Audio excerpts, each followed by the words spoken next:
Feeling like a shark in a shrimp tank. Big fish, small pond in the shrimp tank.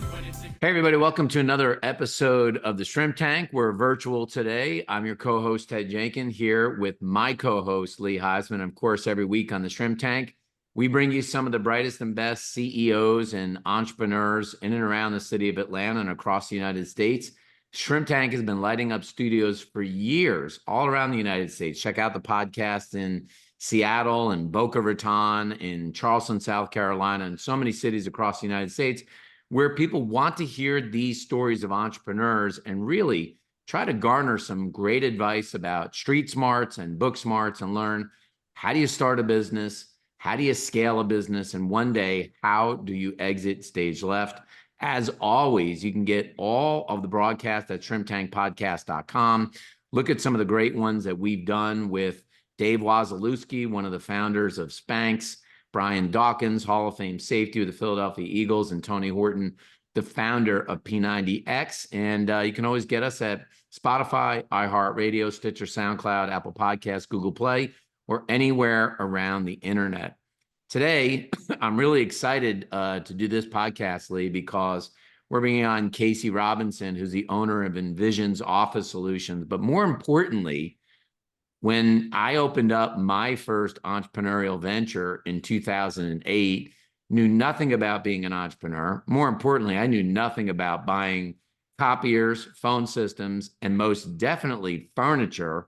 We literally had a 4,000 square foot blank space, and Casey came in and sold us our first furniture set, if you will, that we ever bought. Yeah, we bought cubicles or all these wires going through it. It was so 2008, Lee, is what it was. And I got the desk that made it look like we were on Wall Street when really we were just in Alpharetta, but it was all great. So Casey, welcome to the Shrimp Tank. And I'm just wondering, did you get started in the business then? How did you get started to get into, doing office furniture? Well, thank you, first of all, for having me, Ted and Lee. I appreciate the opportunity to come and speak with you guys this morning. My dad actually started my company back in '88. He started the business buying scratch and dent used trailers of furniture from a previous company that he worked for. And throughout the years, it grew in his tenure. And then I transitioned into the business. With him being, I was 7 when he started the business. So I've kind of been in the business since I was 7, being 42 now. So that's a pretty good tenure for a guy my age. But it's my dad started the company, and then I was kind of not sure what I wanted to do after high school. Bounced around to Colorado, had my time out there. Right. And then came back here and tried to become a, photographer, because all the pictures that you take in Colorado are beautiful pictures. So I felt, I got an opportunity to do this. Went to the Art Institute for a very brief stint. Found out that was not the path that I wanted to go on, and sat down with my dad at lunch and said, "Dad, what do you think about me taking over the company?" And he's like, "All right, let's go." Casey, were you in the business a lot as a kid? Because I think a lot of entrepreneurs that are in these family businesses, I feel like it can go one of two ways. Either people are like, I'm never going to touch that thing with a 10-foot pole, or eventually they go, this is a pretty good gig. Were you in and around it as a kid? I was. I started working with my dad probably, when I was a teenager. I specifically remember I was delivering a chair when I was 14. I was carrying a chair, and I'm a little guy. It's not. I was a lot smaller back then, especially at 14. I was probably 4 foot nothing. I was carrying an office chair into a church that my dad had sold some furniture to, and the lady at the time, she goes, "Oh, what are you doing? Working right now? Carrying this chair." And the chair probably weighed as much as I did at that point. And she goes, "Well, ma'am," I go, "Well, ma'am, this is my dad's company. This is me a way to earn some money and also build a work ethic that my dad instilled in me from the get-go." So yeah, I grew up in the business, building furniture, breaking down cardboard, climbing into trailers over, scratch and dent furniture, and kind of finding my way. So anything and everything involved in the furniture industry, I can handle for you. So Casey, well, first off, thanks so much for coming on the show. And I'll tell you, I look behind you and I see there might be an heir apparent as well. So you took this over from your father, of course, and we really get sometimes two different angles. Some people who own a business say, I'll never keep it in the family for a list of reasons.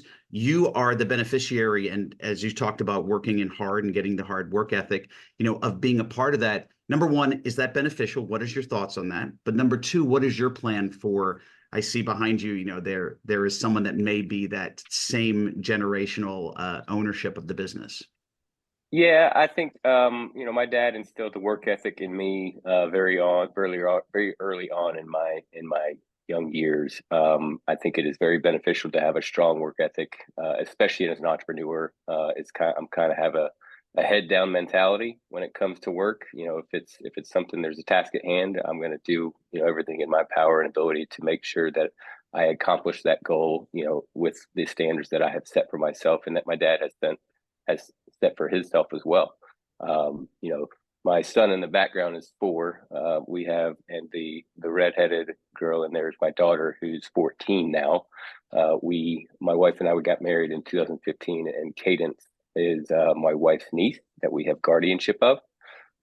So she's an interesting character. She's a fiery redhead, for the generic term.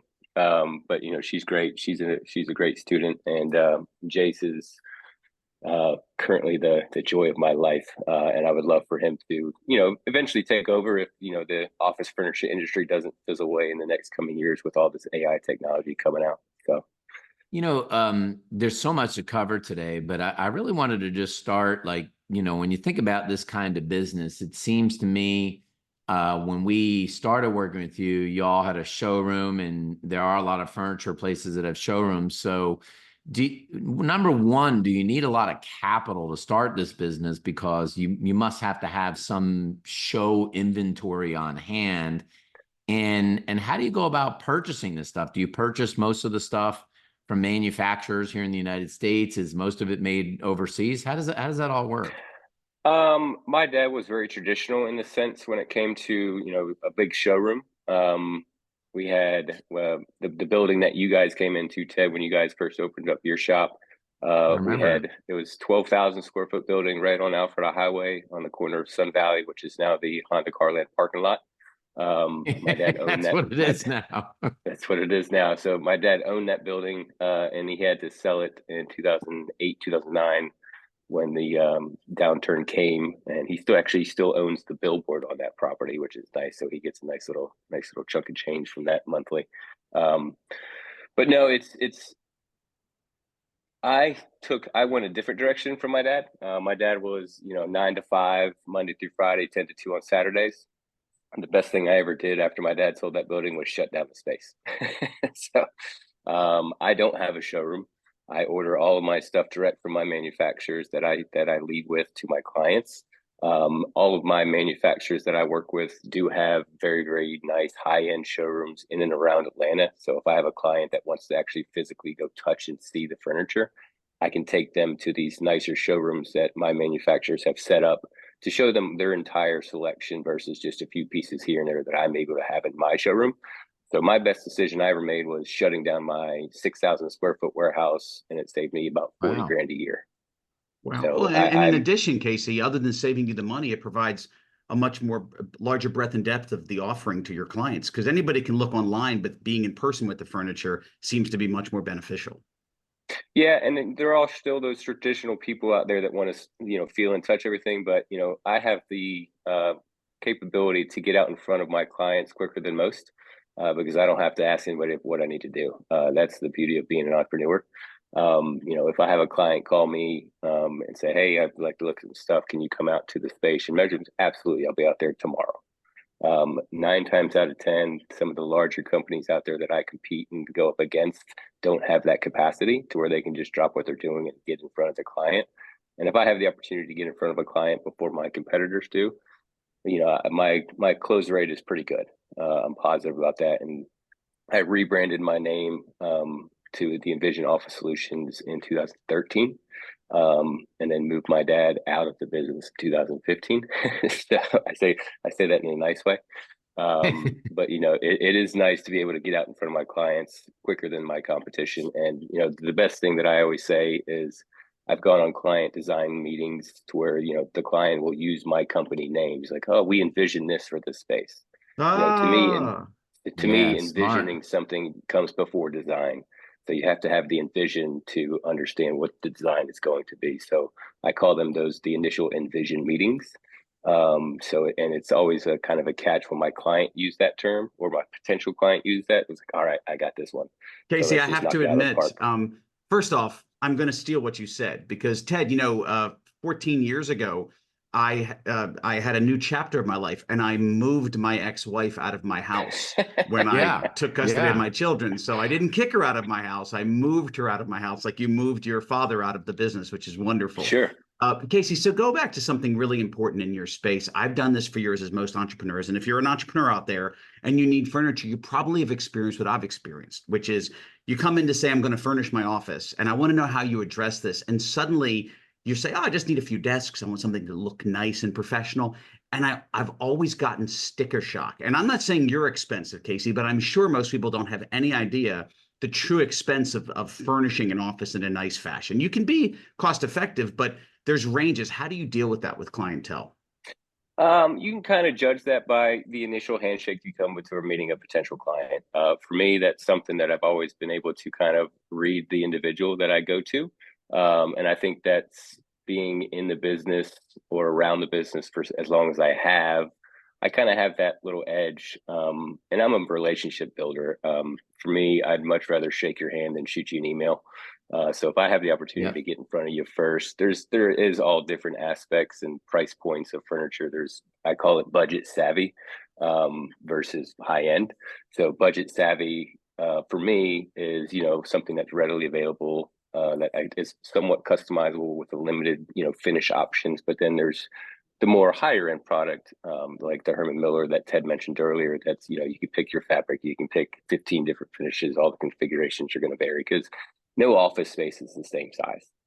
Everything is different, so you have to be able to be flexible and nimble on your feet, and help the client understand like what they want and understand what their budget is.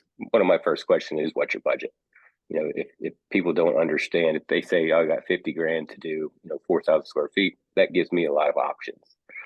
So helping people understand that they have these many options at that number or whatever that number may be. But if they say they got 15 grand to furnish a 4,000 square foot space, they're getting desk shelves and very minimal space, minimal options. So it's having that understanding as a client's point of view. It's like, okay, this is how much I have to spend. What can you show me at that price point? So it's being flexible and understanding and Right. being able to read those clients of what they feel that they then can afford, but then also make the office the way they want it to make it look.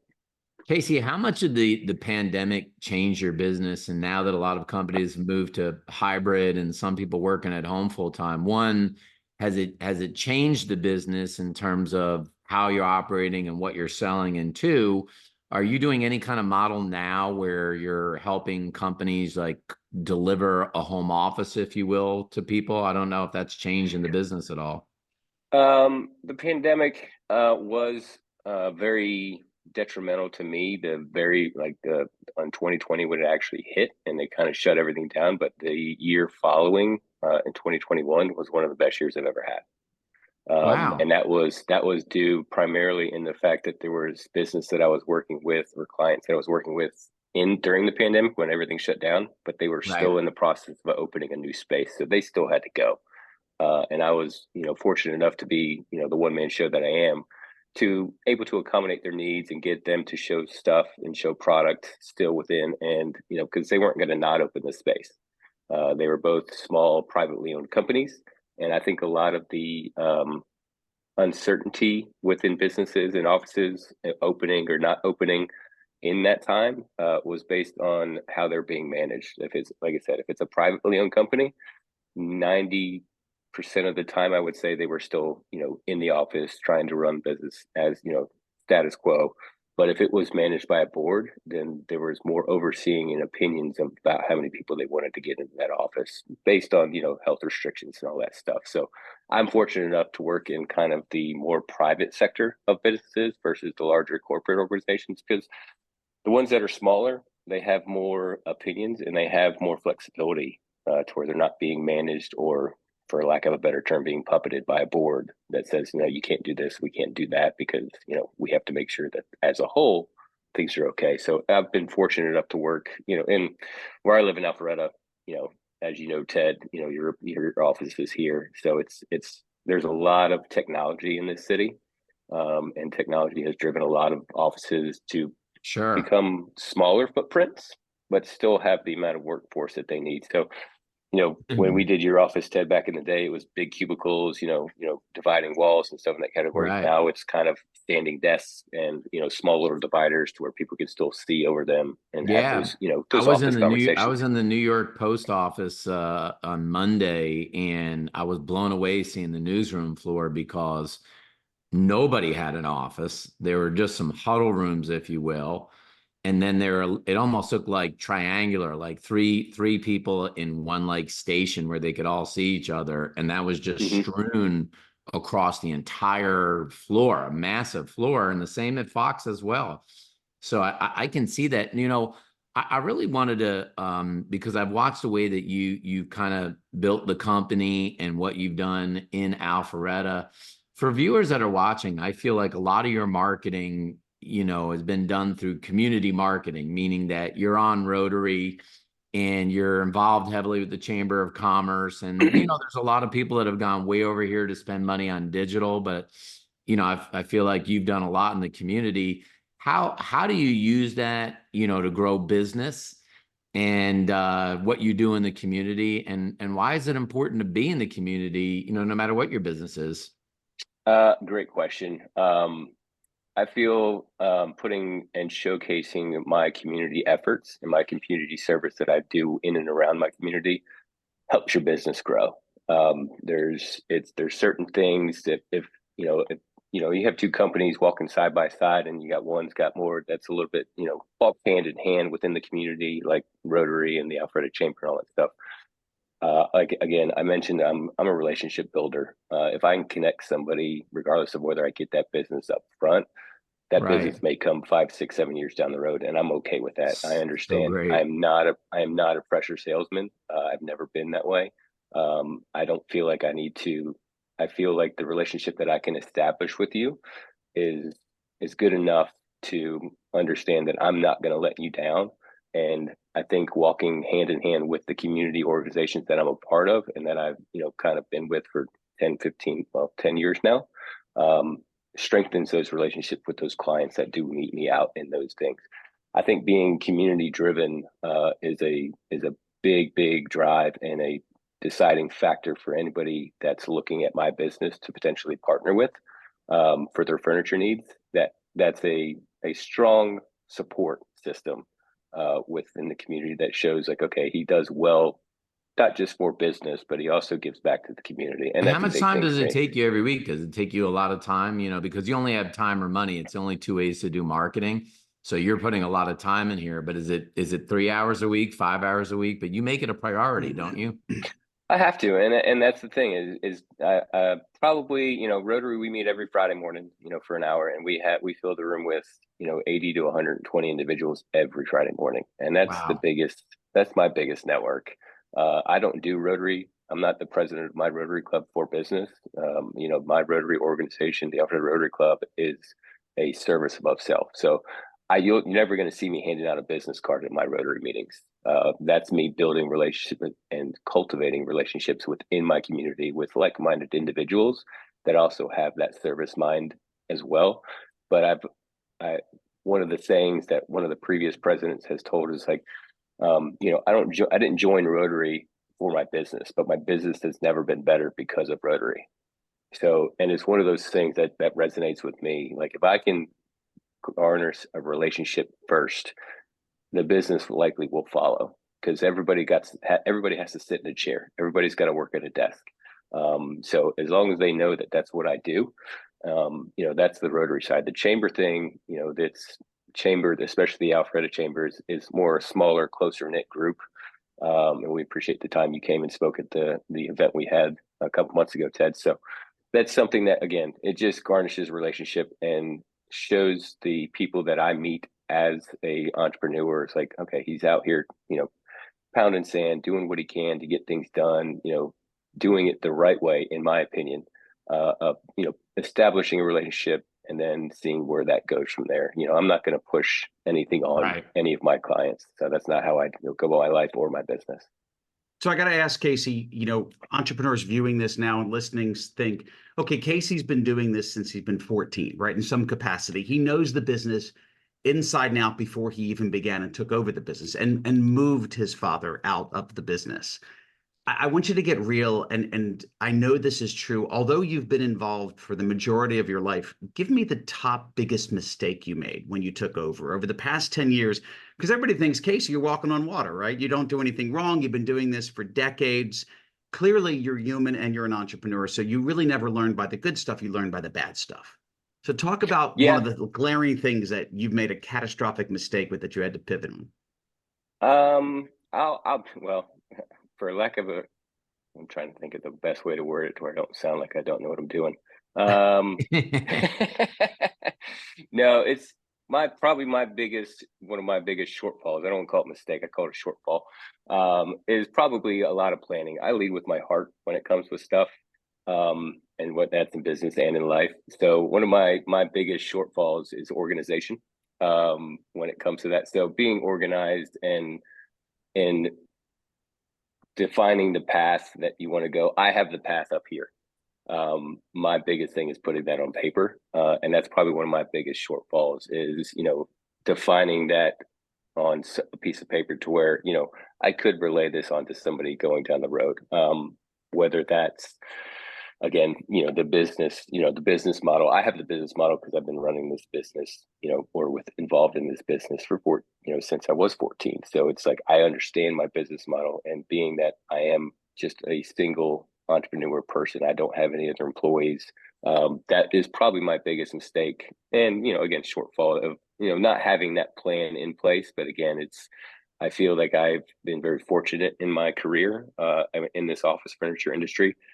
I'm probably one of the younger ones in the industry. Most people that you see out there are going to be. I had a meeting with a client a couple months ago, and she goes, "Oh, I expected you to be a lot older." I was like, "Well, thank you for that." But so it's again, the process is probably, from a defined process, is probably one of my biggest mistakes. But again, I've been doing this for so long. I've been fortunate enough to been as successful as I have been. I got to say, Ted, welcome to the club, Casey. I work just like you, like probably most entrepreneurs. And I'll say for entrepreneurs out there, when you know your shortcoming, you simply find ways to fulfill it. You don't change. You can't change yourself. But Casey, put myself with Ted. That's why I stick real close to Ted, because I think like you think, and Ted puts stuff down on paper. So I definitely always offset my shortcomings with the right kind of partner. Sure. Hey, Casey, I think, one of the interesting conversations, and I'd be curious, and Lee can comment on this as well. We got into the concrete business of doing driveways. So Lee and I own a driveway business. We basically do the driveways, some stack stone and some patio. But one of the things we've realized a few years into this is that it's all really one-time business, meaning some years can be better. Some years can be worse, and we've been thinking, long term, how do we sell this thing down the road if we have no recurring revenue, or as Lee says, no reoccurring revenue? And I'm wondering how you view that in the office equipment business, because you might make $100,000 sale, and then a company doesn't buy furniture for 5 years or 8 years or 10 years. Do you view this as a lifestyle business, or is there a way to scale this thing one day to be able to sell it? There's definitely a way to scale it. How that would go about, I would have to communicate with people such as yourself, Ted, and figure out how to do something like that. Yeah. People I've had, probably generic companies give me shows like, "Oh, you ever thought about selling?" I go, "Sure." I couldn't give you the financials, and I mean, I could, but off the top of my head, it's something that I couldn't provide for them without doing, the process of digging it up and going through that. But one of my longest running clients, I've moved them from, they bought furniture probably back in 2005, and it's a roofing company. They started in a 10 by 30 storage unit. And I moved 2 L-shaped desks into that storage unit, like a legitimate storage unit, concrete walls, aluminum sides. And now they're in a 26,000 square foot building. Oh, shit. It is my largest client. And I've done business with them as they've grown from business to building to building to building. He's been in, I think this 26,000 square foot building is his probably fourth building he's been in. And I've done it from the get-go from that, there's 2 L-shaped offices. Now they have over 200 employees in that 26,000 square foot building. And it's just, garnishing that relationship. And again, it comes with building that relationship on the front end and helping them understand that I'm not going to go anywhere. You don't have to call a representative to get to me. You call me. And I think that speaks volumes for my clients and, potential future clients is, if they understand that they're getting, me on a phone call versus somebody that represents me, I find that more valuable than the latter. So anything that I sell, build, or anything that category, I can repair it, I can fix it. And I think that also is very influential for my potential clients going forward. Yeah, I just think it's interesting because it is the challenge with some businesses because it sounds like you could scale this thing, but in the business, there's no way to get recurring revenue per se, put people on a maintenance contract or anything like that. It just doesn't exist in your business. Well, you could, because chairs do break, Right. typically, there's the warranties that some of these companies, that hold are fairly strong. They all have, 10, 15-year warranties, at least the products that I sell and I lead with. I try not to, I don't sell anything that you're going to find at like an Office Max or a Staples. I have sold that. My dad has sold that, but it's, comes in a flat box. It turns into this massive entertainment center or massive, the desk that you would Kyle or sit at back in the day, Ted, would be 3 flat boxes if it was an Office Depot product. I've never been into the store IKEA, and I've been a furniture person forever. So I look at quality first, and I think with the standards that some of the quality that I lead with in products, you're not going to have a lot of issues with it. So yeah, it is an unfortunate thing from a continued business down the road. But, again, that one client that I mentioned I've had since 2005 to 2023, I've got guys going out there today to install whiteboards. So they're still buying furniture. They're still growing. So when people think about furniture for you, it's not just chairs and desks, but it's all the accoutrements, so to speak, that go with it, right? The credenzas, the whiteboards. Do you get an AV at all, or you don't? No, I have some trusted partners that I share with my clients when they have that, and that's an avenue that I've explored getting into from a more of an architecture and design concept. Right. I had a client that moved from an office park over here on Alpharetta Highway to over off Alderman Drive in Windward. And they were doing some reconfiguration of the building, so I had to and I played project manager for my client on that project, as well as got some furniture on the deal as well. So I coordinated, construction process. I had to have an HVAC company out and raise up the ceiling to raise an HVAC unit in the building, and we knocked down walls. It was $150,000 construction project that I managed. And then I sold another $30,000 of furniture after that. So, Lee, do you have the video of why chairs break? We had a philosophy on this. Yeah, I'm hoping you can hear this. Why share office chairs break so much? I think this is the reason. Well, that's a good point. And Ted just sent me a link. Let me see if I can share this, gentlemen. If you see this real quick. Yeah, this is it, Casey. This is why they break. Oh, you play it, Lee, or no? I am playing it right now. Oh, it's not playing. I see it. Can't hear it. Can't hear it. I'd have to change the. Well, you can see. I hear them talking about it. He just put his son. The son just put the father's chair together, of course. And as it wraps up, the father realizes this is not the safest way to be. Yeah, this is what they would do. He would loosen the screws. Scotty would come in. Scotty thinks it's his weight. He just breaks every chair and it falls off. That's so funny. Now, wait a minute. We need a little rapid fire. Have you seen a best office furniture prank? Has there been a good one out there like that? Falling back into chairs is an unfortunate but a common thing, basically due to the assembly of a product. That is one of the biggest concerns with chairs is they don't want to fall out the back like that gentleman just did in that video.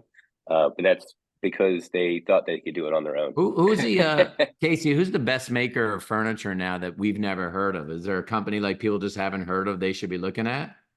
I mean, everybody knows your Steelcase, your Herman Millers, your Knowles. My product line that I like to lead with is a company called Sit On It. It's Sit On It. Sit on it. Sit On It. Sit On It and a company called Clear Design. Sit On It is based out of California, and Clear Design is out of Texas. They're both Sit On It is primarily a chair company, but I sell those to the likes against Herman Miller chairs all day. And you're not spending $1,000 for the chair; you're spending $500 on the chair, but the same quality with a lifetime warranty. Wow. Yeah. I lead with companies like that because their service to me is phenomenal. Wait, and let me interrupt, Casey. I'm so sorry. I have to reference this. I'm just surprised, Casey. You said that other brand Sit On It.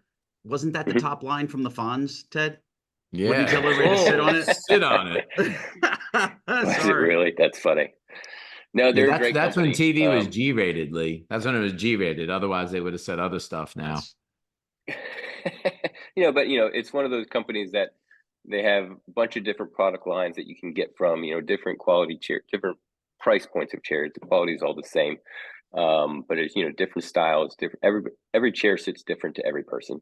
The three people on this call are, we're all probably different sizes. Ted's probably one of the heaviest of the three. I don't know. I can't see Lisa's shoulders up, and I don't mean that in the nicest possible Not anymore, way. Casey, because he's lost so much weight. He's shredded. I know he's shredded. Lee's definitely got me, but shredded. now it's not more than 10 pounds now.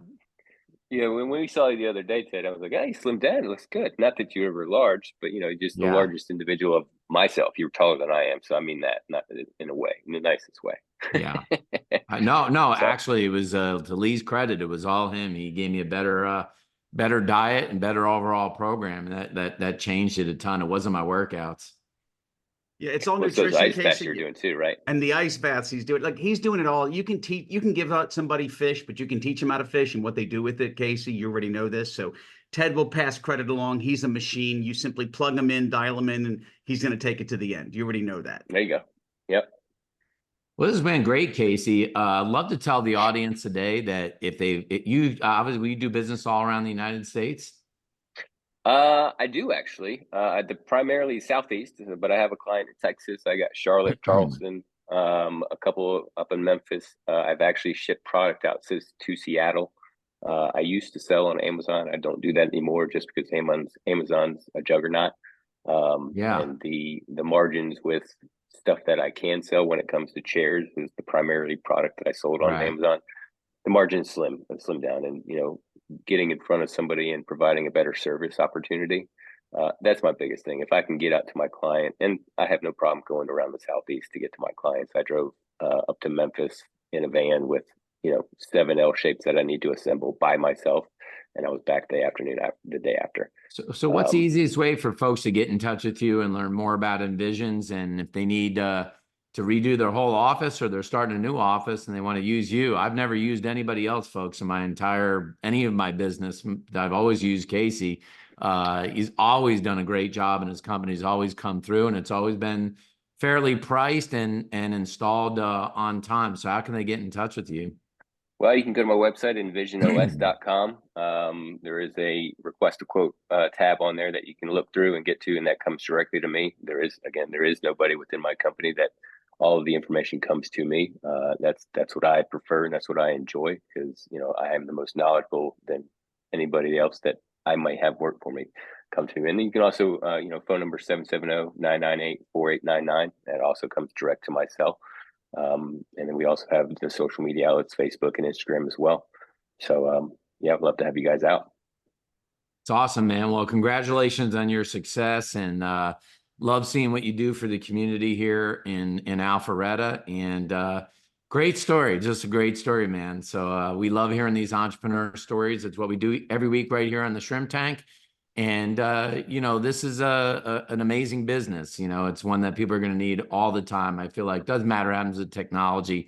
People are always going to need a quality place to sit and do their work. So thanks so much for coming up on the Shrimp Tank. And folks, see all of our replays at shrimptankpodcast.com. Make sure to get us on the radio anywhere at iHeartRadio, Spotify, Google Play, Apple Podcasts, Stitcher, SoundCloud. Hear all of the stories. And of course, go to our YouTube channel. Make sure that you hit the subscribe button first, then hit the notification bell to get all of the videos of all of our great entrepreneurs. And Casey, thanks for coming on the program today. Well, I appreciate it, Ted and Lee. It was an honor to be here, and I feel privileged to know you. And Lee, hopefully we can meet sometime in person. And again, I appreciate the opportunity. Like you said, Casey, in person is always better than Zoom. We're going to spend some time together. Thank you so much for coming on. I don't remember the last Zoom call I've done for business. So, I'd rather get out there and shake your hand or have a cup of coffee. Absolutely. Done deal, guys. Thank you so much. I've been feeling like a shark in a shrimp tank. Big fish, small pond in the shrimp